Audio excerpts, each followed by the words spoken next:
A lot of people come to the library they come for many different purposes, but they don't usually expect to see contemporary art of this type.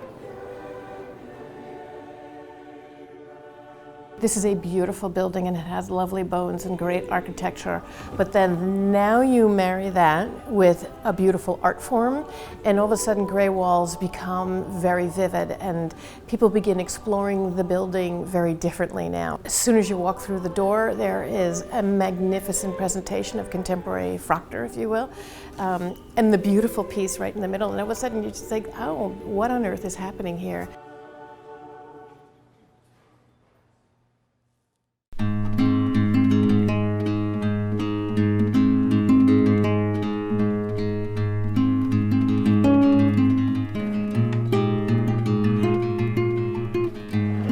Is a very early type style based on handwriting with a broad nib pen, and also very much associated with Germany. When I was contacted for the exhibit, I was really surprised to discover that the term Fraktur applies to these documents and this sort of body of work, not just the letter forms. So that was a surprise to me. And the documents and even the writing form of the documents of the Pennsylvania Fraktur is much more folksy. It has this really wonderful, loose, handmade quality, and is also more colorful. The Free Library collection is really one of the most extraordinary Fraktur holdings that I have ever had the privilege of working with. With more than 1,300 pieces, it's one of the largest Fraktur collections out there in either public or private hands. It's very nice to see those sorts of original manuscripts that document people's lives and their monumental moments in people's lives with the contemporary collection that is now here. If you look through the exhibit, when you compare the historic Fraktur in the Rare Book collection and the contemporary art collection that's here now, it's remarkable how they interconnect. It is pieces of people's lives. It is about people's emotions around art, around events in people's lives, and it's an interesting form of visual literature.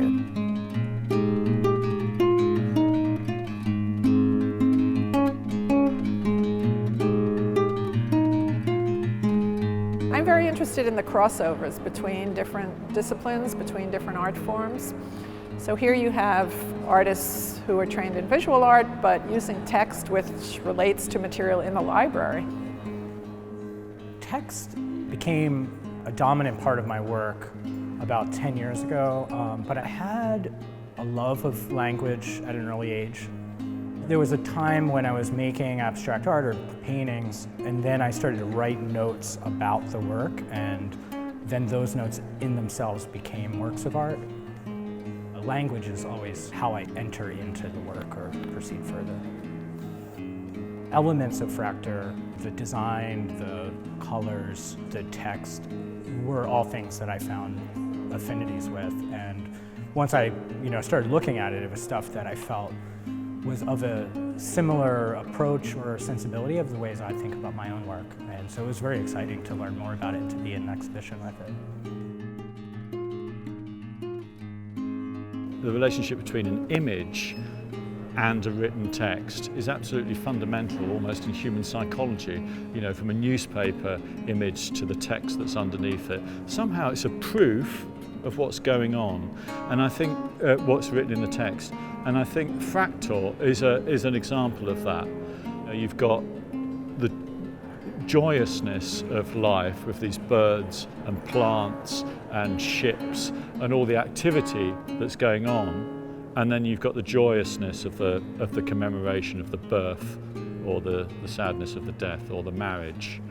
And this relationship between the image and the text, I think, is something very fundamental about human life, and it's something that I think about a lot.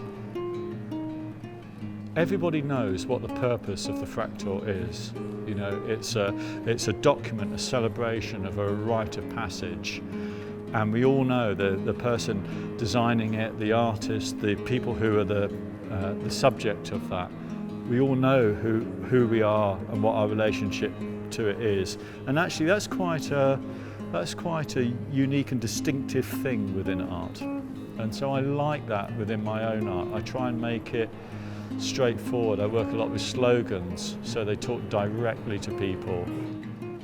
Most people seem to think that inspiration is something where you copy from something, and I think that my work, but also the other works in this show, can show how you can look at a body of work, you pick up elements of that, but you do something new and something different with it. And I think that's really important for people to understand.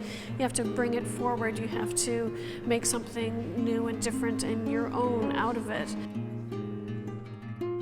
There's a different conversation occurring in public libraries, in libraries, period. As we look at the broad spectrum of what literacy can be, it is, yes, there's the book form of literacy, but then there's art literacy and visual literacy. All of that impactful learning that can occur when you're looking at something very visual, because it's the enjoyment of what the capacity of color and the emotion that brings out, much like a story. And I think the visual art form is going to be one of the telltale changes in how it is libraries begin to expose people to different forms of literacy.